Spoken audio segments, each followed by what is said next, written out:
Hello students, welcome back to my YouTube channel Mohit Singhal classes. आइए continue करते हैं हमारा चैप्टर जो लास्ट क्लास में भी चल रहा था, विच इज रेशियो एनालिसिस। अब देखिए, रेशियो एनालिसिस के अंदर हमने कौन कौन से टॉपिक्स खत्म कर दिए हैं, मैं पहले आपको उनके बारे में बता देता हूँ। The first topic which we have covered is the current ratio and then another one is the liquid ratio. ठीक है, लास्ट क्लास में हमने ये दो टॉपिक्स विद प्रैक्टिकल क्वेश्चंस खत्म कर दिए हैं। आज हम स्टार्ट करने वाले हैं एक नया ratio which is debt to equity ratio. ठीक है, अगर आपने लास्ट क्लासेस मिस करी हैं तो चैनल पर जाकर, मोहित सिंगल क्लासेस पर जाकर वीडियोस को देख सकते हैं, आपको कॉन्सेप्ट बिल्कुल क्लियर हो जाएगा। ठीक है, आज हम स्टार्ट करने वाले हैं अपना नया ratio which is debt to equity ratio. ठीक है, तो इसके बारे में देखते हैं, what does this debt to equity ratio indicates, ये आपको किस किस के बारे में इंफॉर्मेशन देता है। तो आज का रेशियो है हमारा डेट टू इक्विटी रेशियो। ठीक है भाई, ये ratio debt to equity ratio. अब देखिए, डेट टू इक्विटी रेशियो का मतलब क्या है। डेट टू इक्विटी रेशियो किस चीज के बारे में रिलेशनशिप बताता है। It shows the relationship between the debts, यानी कि बोरोइंग्स। डेट्स किसको बोलते हैं, बोरोइंग्स को, जो हमने पैसा लिया हुआ है। ठीक है, तो डेट टू इक्विटी रेशियो क्या शो कर रहा है, debt to equity ratio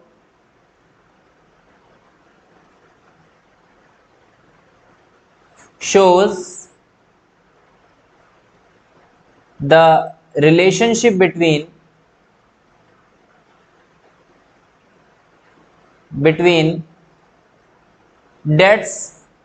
debts यानी कि क्या होते हैं,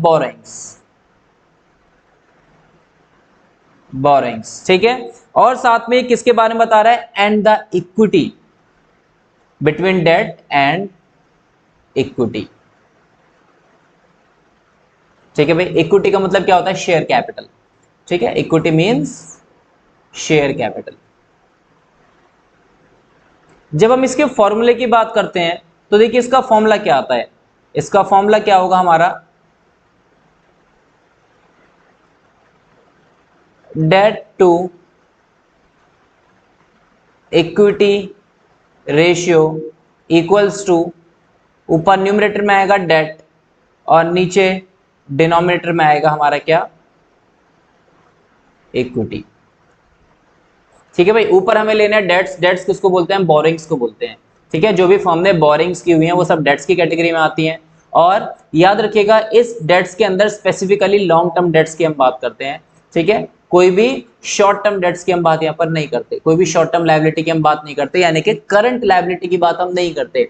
जितने भी डेट्स हैं ऊपर, डेट्स के अंदर हमेशा कौन सी लायबिलिटी आएंगी, लॉन्ग टर्म वाली। ठीक है, और इक्विटी का मतलब होता है जो हमने शेयर कैपिटल से पैसा रेस किया हुआ है, तो डेट अपॉन इक्विटी।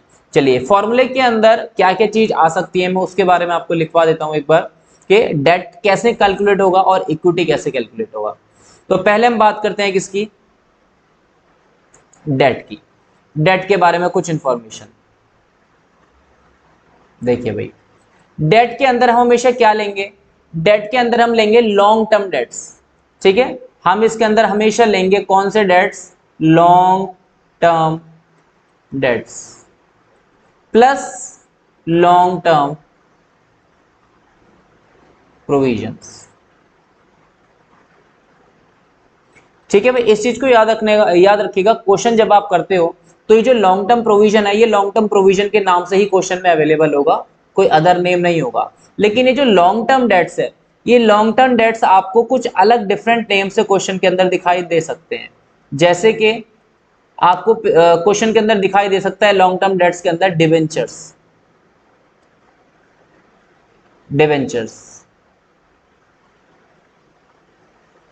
ठीक है भाई, एक आपको दिखाई दे सकता है क्या, डिवेंचर्स, और एक आपको दिखाई दे सकता है बैंक लोन। ठीक है, और ये बैंक लोन हमारा कौन सा वाला बैंक लोन होगा, लॉन्ग टर्म लोन है ये। ठीक है, ये हमेशा लॉन्ग टर्म लोन की हम बात कर रहे हैं। ये जो बैंक लोन है ये लॉन्ग टर्म है, डिवेंचर्स तो हमेशा लॉन्ग टर्म ही होते हैं, ये शॉर्ट टर्म नहीं होते हैं। तो ये दो चीजें हमारे क्वेश्चन के अंदर आपको लॉन्ग टर्म डेट्स के अंदर दिखाई देंगी नामों से, इन्हीं नाम से, डेट्स डिवेंचर्स के नाम से या फिर बैंक लोन के नाम से। लेकिन ये जो हमारा लॉन्ग टर्म प्रोविजन है, ये लॉन्ग टर्म प्रोविजन के नाम से ही आपको क्वेश्चन के अंदर दिखाई देगा। अब बात करते हैं, हमने देखिए तो डेट की बात करी, अब बात करते हैं, ये हमने हो गया, अब बात करते हैं इक्विटी की, जो नीचे हमें डिनोमिनेटर में लिखना है इक्विटी। तो देखिए इक्विटी में क्या क्या आता है, हम बात कर रहे हैं अब की बार इक्विटी की। इक्विटी का फॉर्मूला होता है शेयर कैपिटल प्लस रिजर्व्स या फिर प्लस सरप्लस। ठीक है भाई, share capital plus reserve and surplus. ये रिजर्व एंड सरप्लस एक साथ भी हो सकता है, ठीक है, या फिर रिजर्व अलग हो सकता है, सरप्लस अलग हो सकता है, अल्टीमेटली हमको तो ऐड ही करना है, ठीक है, इक्विटी निकालने के लिए। तो share capital plus reserve and plus surplus. तो कभी कभार क्वेश्चन के अंदर आपको इक्विटी निकालने के लिए एक थोड़ा सा लंबा वाला मेथड यूज करना पड़ता है। आप लोगों ने 11th क्लास में पढ़ा था कि assets minus liabilities is equal to capital, है ना भाई। कभी कभार क्वेश्चन में आपको बहुत से असेट्स दिए होते हैं, बहुत सी लायबिलिटीज दी होती हैं, तो आपको ये शेयर कैपिटल कैसे निकालने हैं, सारे एसेट्स को प्लस करो, उसमें से सब लायबिलिटीज को माइनस करो, तो आपके पास ये इक्विटी यानी कि शेयर कैपिटल आ जाएगी। तो देखिए इसको निकालने का एक और फॉर्मूला है हमारे पास, तो इक्विटी इक्वल्स टू, क्या फॉर्मूला है देखिए निकालने का, non current assets, non current assets, क्या क्या इसमें प्लस करेंगे भाई हम, नॉन करंट एसेट्स हमने प्लस कर लिए इसके अंदर, इसमें और क्या होगा ऐड, क्या करें इसके अंदर, non current investment, non current investment plus और भी कुछ long term loans and advances, long term loans and advances. Then और भी क्या सेट हो सकता है, वर्किंग कैपिटल, ठीक है, if given in the question it is also to be added working capital. Then इसमें से हम माइनस करेंगे क्या, non current liabilities, non current liabilities. Then इसमें से हम माइनस करेंगे क्या, अब देखिए नॉन करंट लायबिलिटीज जो है क्वेश्चन के अंदर वो लॉन्ग टर्म के नाम से होंगी, यानी कि जैसे लॉन्ग टर्म बोरिंग हो गई या लॉन्ग टर्म प्रोविजन हो गया, मैं लिख देता हूं यहां पर ब्रैकेट में, किस नाम से हो सकती हैं, लॉन्ग टर्म बोरिंग्स हो सकती हैं, या फिर प्लस लॉन्ग टर्म प्रोविजन भी हो सकता है। ठीक है भाई, तो जब हम ये सब कैलकुलेशन कर लेंगे तो हमें जो लास्ट में आंसर मिलेगा उसको हम बोल सकते हैं क्या, कि हमें मिल गया इक्विटी। यहां पर जब आप इस पूरे को सॉल्व कर लोगे तो आपको जो भी वैल्यू यहां पर फाइंड होती है इसी वैल्यू को हम बोलते हैं इक्विटी, और इसको जो है इसकी जगह पर इस्तेमाल किया जा सकता है। शेयर कैपिटल आ गई ना हमारी।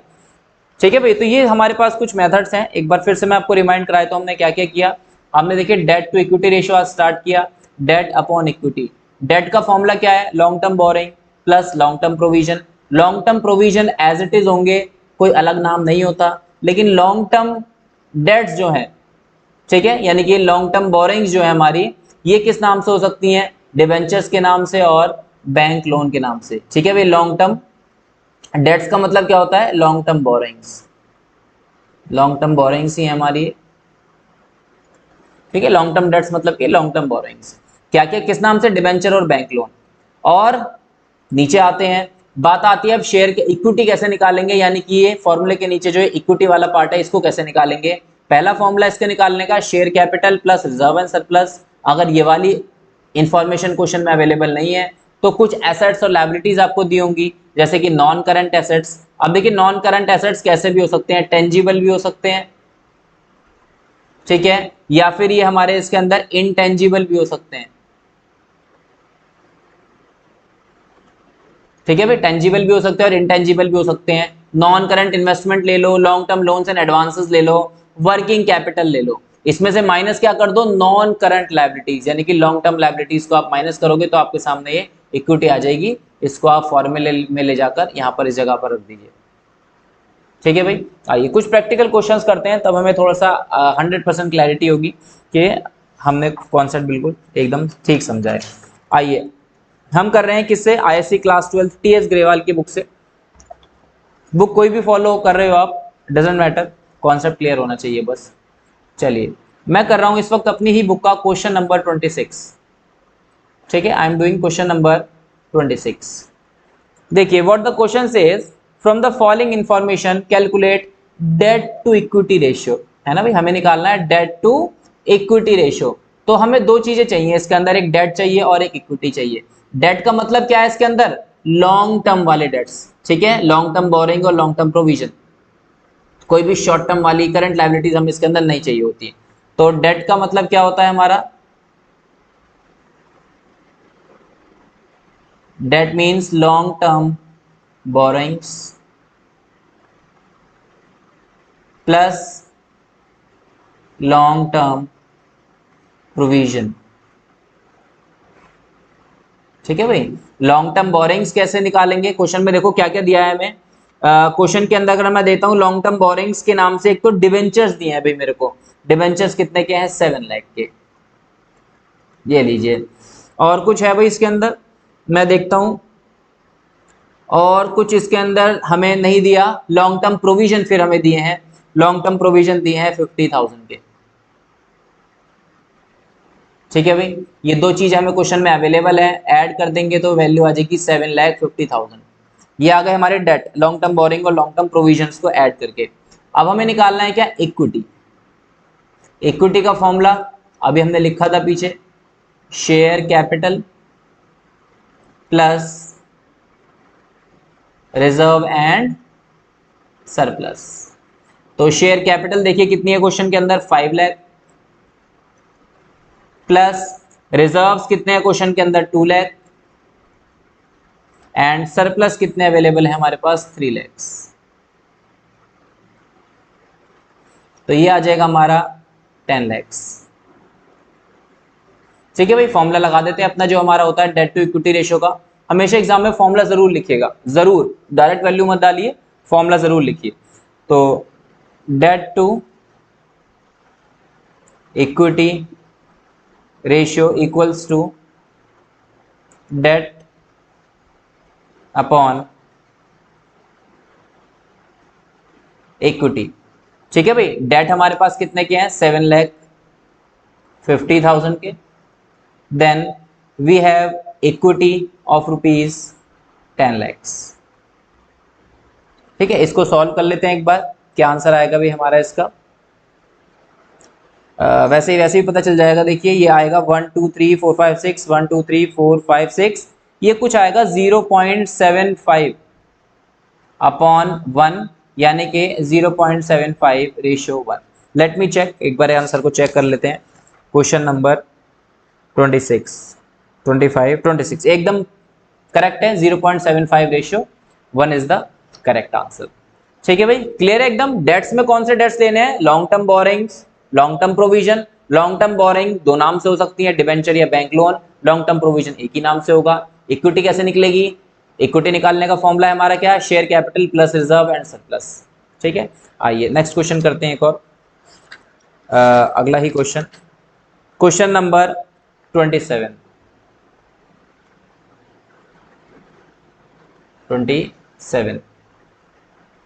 देखिए, the question says total assets are 2,60,000। सबसे पहले मैं आपको इंफॉर्मेशन बता देता हूं क्या क्या दिया है क्वेश्चन के अंदर। Total assets equals to 2,60,000, then they have given total debts, total debts equals to 1,80,000, and then current liabilities,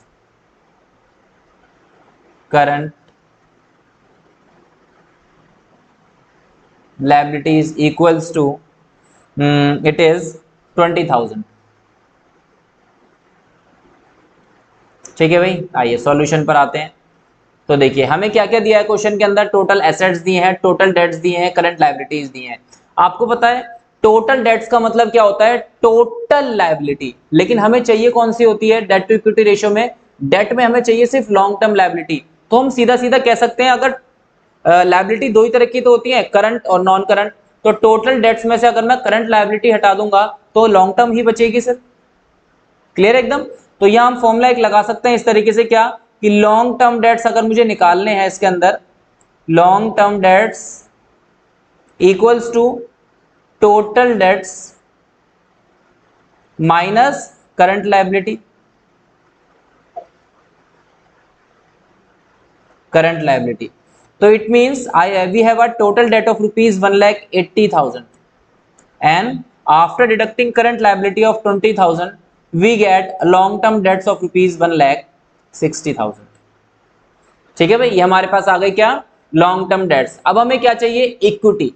equity का फॉर्मूला क्या होता है, इक्विटी का फॉर्मूला होता है क्या, या तो share capital plus reserve plus surplus. अगर ये वाली इंफॉर्मेशन क्वेश्चन में अवेलेबल नहीं है तो सारे असेट्स में से सारी लायबिलिटी हटा दोगे तो भी आपके पास जो है इक्विटी आ जाएगी. तो देखिए ये वाला फॉर्मूला तो नहीं लग पा रहा, पहले वाला, दूसरे वाला लग जाएगा. इक्विटी को निकालने के लिए क्या करें हम, equity equals to total assets minus total debts. तो टोटल एसेट्स कितने हो गए हमारे, देखो इसके अंदर total assets are of 2,60,000 minus total debts are of 1,80,000. ठीक है भाई, इसको जब हम सॉल्व करते हैं तो हमारा आंसर आता है 80,000. ये हमारा आ गया आंसर 80. यानी हमारे पास देखिए डेट्स भी आ गए और इक्विटी भी आ गई. चलिए भाई, डेट्स आ गए, इक्विटी आ गई. इक्विटी ये रही 80 की और डेट्स आए हमारे पास 1,60,000 के. फॉर्मूला लगा देते अपना डेट टू इक्विटी का. तो debt to equity ratio equals to debt upon equity. Equity तो डेट कौन से वाले हमारे, ये रहे, हमने निकाले हैं अभी लॉन्ग टर्म डेट्स 1,60,000 का divided by 80 which is 80. This comes to 2/1, it means 2:1. ठीक है भाई, करेक्ट है एकदम. इसी तरीके से हमें करना है. याद रखिएगा जब भी आप डेट टू इक्विटी रेशियो करते हैं तो debt means only long term debts. ठीक है, current liabilities are always to be excluded from total debts. चलिए नेक्स्ट क्वेश्चन करते हैं. Question number 28 this time we are doing. चलिए, the question says from the following information calculate debt to equity ratio. ठीक है भाई, फिर से हमें डेट टू इक्विटी रेशियो ही निकालना है और ये क्वेश्चन बड़ा सीधा साधा सा क्वेश्चन है. इसमें सब कुछ आपको दे रखा है. डेट टू इक्विटी रेशियो निकालना है हमें. पहले हम क्या करते हैं, इसका फॉर्मूला लिखते हैं. चलिए पहले मैं आपको इन्फॉर्मेशन बता देता हूँ. देखिए क्या क्या दे रखा है क्वेश्चन के अंदर. एक इन्होंने दिया है हमें share capital and the value of share capital is 8 lakhs. ये लीजिए. Then they have given long term borrowings, long term borrowings of rupees 14 lakh. Then long term provisions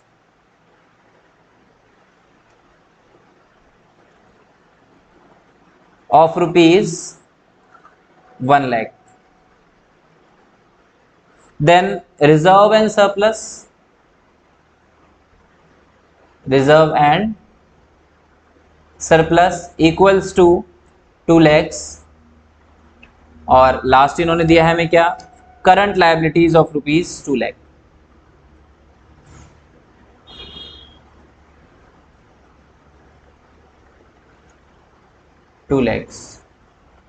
ठीक है भाई, हमें निकालना है क्या इसके अंदर, debt to equity ratio. Solution formula लिखते हैं सबसे पहले. Debt to equity ratio equals to, ऊपर आ जाएंगे डेट्स यानी कि लॉन्ग टर्म डेट्स. ठीक है भाई, नीचे आ जाएंगे हमारे क्या, इक्विटी. चलिए सबसे पहले मैं निकालने की कोशिश करता हूँ डेट्स. तो डेट्स निकालने के लिए लॉन्ग टर्म बोरोइंग और लॉन्ग टर्म प्रोविजन निकालने होते हैं हमें. तो debts equals to long term borrowings plus long term provision. ठीक है भाई, तो लॉन्ग टर्म बोरोइंग्स हमारे पास गिवन है of rupees 14 lakhs plus we have a long term provision of rupees 1 lakh, this will be, ये आ जाएगा हमारा कितना 15 लैक्स। ये लीजिए। अब हमें चाहिए क्या, इक्विटी। इक्विटी के लिए चाहिए होता है हमें share capital plus reserve and surplus, share capital plus reserves and surplus. देखिए भाई क्या क्या है हमारे पास, शेयर कैपिटल ये रही, रिजर्व एंड सरप्लस ये रहा, सब कुछ ही अवेलेबल है, कुछ करने की जरूरत नहीं है। शेयर कैपिटल है 8 लाख की, रिजर्व एंड सरप्लस है 2 लाख का, तो ये आ जाएगा हमारा कितना 8 lakhs plus 2 lakhs, this will B 10 lakh. फॉर्मूले के अंदर वैल्यू को पुट कर देते हैं, तो एक बार और लिख के दिखा देता हूं। तो डेट टू इक्विटी रेशियो कितना हो गया भाई, debt to equity ratio equals to ऊपर डेट और नीचे इक्विटी। डेट कितना निकाला है अभी हमने, देखिए जरा, डेट हमने निकाला है ये रहा 15 लाख और इक्विटी हमने निकाला है अभी ये रहा 10 लैक्स। इसको हम नीचे जाकर वैल्यू के अंदर पुट कर देते हैं, तो डेट आ जाएगा हमारा ऊपर 15 लाख, देन नीचे इक्विटी आ जाएगा हमारा 10 लैक्स। जब हम इसको सॉल्व करेंगे तो हमारा आंसर आएगा 1.5/1, इट मीन्स 1.5 रेशो 1। ठीक है भाई, this is the answer. Clear हो रहा है कॉन्सेप्ट एकदम, ठीक है। चलिए एक क्वेश्चन और मैं आपको करके दिखा देता हूं, जिसके अंदर हमारा ना सेकंड वाला जो हम इक्विटी निकालते हैं ना, equity is equal to share capital plus reserve and surplus, ये वाला फॉर्मूला फिट नहीं होगा। कौन सा फॉर्मूला लगेगा, असेट्स माइनस लायबिलिटीज वाला, यानी बड़ा एक लेंथी फॉर्मूला इसके अंदर हमारा इसके अंदर यूज होगा। देखिए भाई क्या क्या इंफॉर्मेशन दे रखी है, बहुत बड़ा क्वेश्चन है तो इसलिए मैं लिखूंगा नहीं पूरा, आप अपनी बुक से देख सकते हैं। We are doing question number 3030, calculate debt to equity ratio. और हमें क्या क्या दिया हुआ है देखिए, पढ़ देता हूं। फिक्स असेट्स, एक्यूमुलेटेड डेप्रिसिएशन लग रहा है उस पे, नॉन करंट इन्वेस्टमेंट है, long term loans and advances है, करंट एसेट है, करंट लायबिलिटी है, और लॉन्ग टर्म बोरिंग है, लॉन्ग टर्म प्रोविजन है। ठीक है भाई, देखो डेट तो आसानी से निकल जाएगा, लॉन्ग टर्म बोरिंग और लॉन्ग टर्म प्रोविजन दे रखा है, बात किस पर आती है, इक्विटी पर निकालने पर। ठीक है भाई, तो मैं सबसे पहले इसके अंदर क्या करता हूं, फॉर्मूला डालता हूं अपना डेट टू इक्विटी रेशियो का।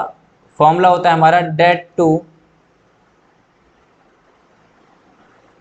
Equity ratio equals to debt upon equity.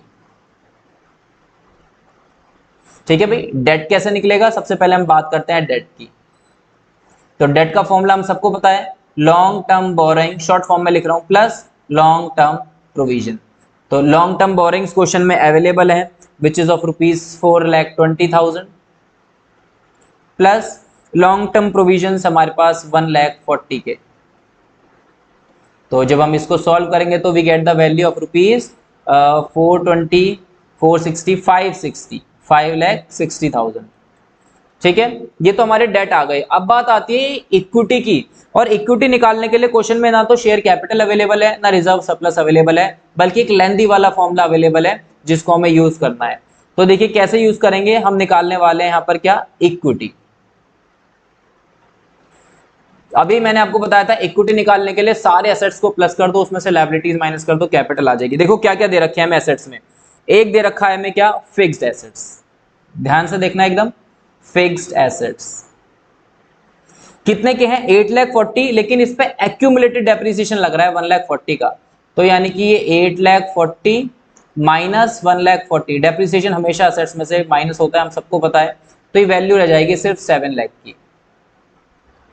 और इसमें एसेट क्या दे रखा है, non current investment, non current investment, this will be of ₹14,000. Then they have given long term loans and advances, long term loans and advances of ₹56,000.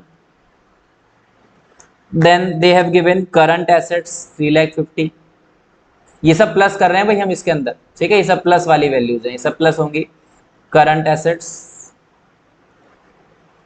और ये हमें available है कितने के 3,50,000। देन करंट लायबिलिटीज माइनस होंगी, minus current liabilities of rupees 2,80,000 की, ये minus होंगी भाई, ठीक है, माइनस है तो ब्रैकेट में। और क्या क्या माइनस होगा, एक माइनस दे रखा है मैं इसके अंदर लॉन्ग टर्म बोरिंग्स 4,20,000 की, लॉन्ग टर्म बोरिंग कितने की है 4,20,000 की, ये लीजिए। और साथ में माइनस होगा लॉन्ग टर्म प्रोविजन 1,40,000 के, ये भी माइनस होगा, ठीक है भाई। यहां से जो हमें वैल्यू निकलेगी इसको हम बोलते हैं इक्विटी। अगर आप ध्यान से देखोगे तो मैंने इसके अंदर कोई अलग से मैंने कुछ नई चीज नहीं यूज करी है, कोई नया तरीका नहीं है, सब असेट्स में से बस मैंने लायबिलिटीज को रिड्यूस किया है ना, और मेरे को कैपिटल की वैल्यू मिल जाएगी। तो देखिए मैं इसको सॉल्व करके देखता हूं एक बार, हमें क्या मिलती है इसकी वैल्यू। तो देखिए क्या मिलेगी हमें इसके अंदर 8,40,000 माइनस 1,40,000 यानी कि 7,00,000, ठीक है भाई। इसमें मैंने क्या क्या प्लस करना है, प्लस 14,000 प्लस 56,000 प्लस 3,50,000 माइनस 2,80,000 और फिर माइनस 4,20,000 और माइनस 1,40,000। देखिए मुझे आ रही है वैल्यू निकलकर 2,80,000, ठीक है भाई।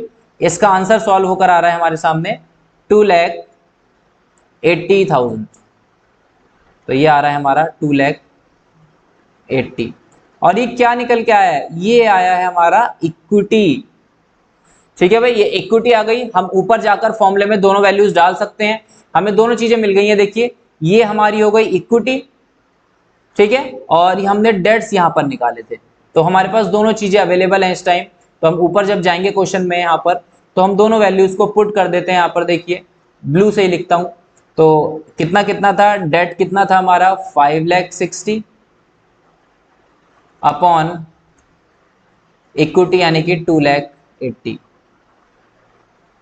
ये लीजिए आंसर आएगा इसका 2/1, इट मीन्स 2:1। क्लियर है भाई। तो ये वाला फॉर्मूला भी यूज होता है, अगर आप अपनी बुक में देखोगे ना तो इसी फॉर्मूले को आप देखकर डर जाओगे, आपको लगेगा पता नहीं कैसा फॉर्मूला, याद ही नहीं होता। क्या कि fixed assets plus non current investment plus long term loans and advances plus current assets minus current liability minus long term boring minus long term provision. ऐसे याद करके देखोगे तो आपको बहुत लेंथी लगेगा, कॉन्सेप्चुअल चलोगे कि भाई कुछ नहीं किया गया है, सिर्फ एसेट्स में से लायबिलिटीज को हटाया गया है। और भी कोई एसेट होते तो वो भी हम इसके अंदर ले लेते, और भी कोई लायबिलिटीज होती तो वो भी हम इसके अंदर इंक्लूड कर लेते। सिर्फ इतना सा काम हमने इसके अंदर किया है, ठीक है, दैट्स इट। एक क्वेश्चन मैं आपको करा देता हूं जिसमें हम देखते हैं क्या कि कभी कभार क्वेश्चन में आपको रेशियो अवेलेबल होता है और एग्जामिनर पूछता है कि tell us whether there is an increase decrease और no change in the ratio, ठीक है। बस हमें ये देख के बताना है कि रेशियो इंक्रीज हो रहा है, डिक्रीज हो रहा है या फिर नो चेंज है। We are doing this time question number 29 जो अभी किया था हमने, इसके जस्ट ऊपर वाला बहुत छोटा सा क्वेश्चन है, ये आपको जरूर आना चाहिए क्योंकि जो हमारा 20 मार्क्स वाला एरिया आता है एग्जाम के अंदर उसमें ये 1 या 2 नंबर का जरूर पूछ लेता है एग्जामिनर, इंक्रीज डिक्रीज और नो चेंज। बोलते हैं the debt to equity ratio is 0.5:1। कह रहे हैं कंपनी का जो डेट टू इक्विटी रेशियो है, यानी कि डेट टू इक्विटी रेशियो जो है कंपनी का वो है 0.5:1 यानी कि अपॉन 1। इसको हम कैसे कह सकते हैं कि ऊपर वाली वैल्यू क्या शो कर रही है, डेट यानी कि लॉन्ग टर्म, और नीचे वाला 1 क्या शो कर रहा है, इक्विटी, ठीक है। ऐसी रेशियो निकलता है हमेशा। Which of the following suggestions would increase decrease और नो चेंज इन इट, हमें बताना है कि इंक्रीज हो रहा है, डिक्रीज हो रहा है या फिर नो चेंज है। चलिए देखिए सॉल्यूशन, सबसे फर्स्ट वाला, सबसे पहले हम बोलते हैं issue of equity shares. Company ने इक्विटी शेयर्स इशू किए, इशू ऑफ इक्विटी शेयर्स। आप खुद सोचेगा इक्विटी शेयर्स का इंपैक्ट कहां पड़ेगा, कंपनी ने इक्विटी शेयर इशू करे हैं, ऊपर इंपैक्ट पड़ेगा या नीचे इंपैक्ट पड़ेगा, डिनोमिनेटर में साफ पता चल रहा है नीचे इक्विटी आता है तो जब कंपनी और इक्विटी शेयर इशू करेगी तो नीचे वाली वैल्यू बड़ी हो जाएगी, और जब नीचे वाला डिनोमिनेटर बड़ा हो जाता है यानी वैल्यू जब बड़ी हो जाती है तो रेशियो हमेशा डिक्रीज होता है। ये वाला तरीका मैंने आपको करंट रेशियो में सिखाया था कि कैसे ये फ्लक्चुएट करता है, नीचे वाली वैल्यू बड़ी होती है तो रेशियो क्या होता है। वैसे भी सिंपल सा तरीका है, जब भी नीचे की वैल्यू बड़ी होगी तो रेशियो कम ही होगा, क्योंकि डिनोमिनेटर बड़ा हो गया है, तो जो भी आंसर निकल के आएगा वो स्मॉल निकल के आएगा। First part. सेकंड में बोलते हैं ये cash received from debtors, cash received from debtors. जरा आप ध्यान से सोचिए, डेटर से मुझे कैश मिला है, क्या डेटर्स या फिर कैश ऊपर न्यूमरेटर में या डिनोमिनेटर में आता है? मतलब कि क्या ये किसी डेट का या किसी इक्विटी का पार्ट है? मुझे तो नहीं लगता। ना तो कैश डेट्स में आता है, ना ही कैश इक्विटी में आता। और ऐसे ही डेटर्स की अगर मैं बात करूं, डेटर्स भी ना तो डेट्स में आते हैं और ना ही इक्विटी में आते हैं। तो कैश जो हमें डेटर से मिला है, इसका डेट टू इक्विटी रेशियो के ऊपर कोई भी इंपैक्ट नहीं है, तो हम इसको कह सकते हैं क्या? Not change, not change. Number 3, third says redemption of debentures.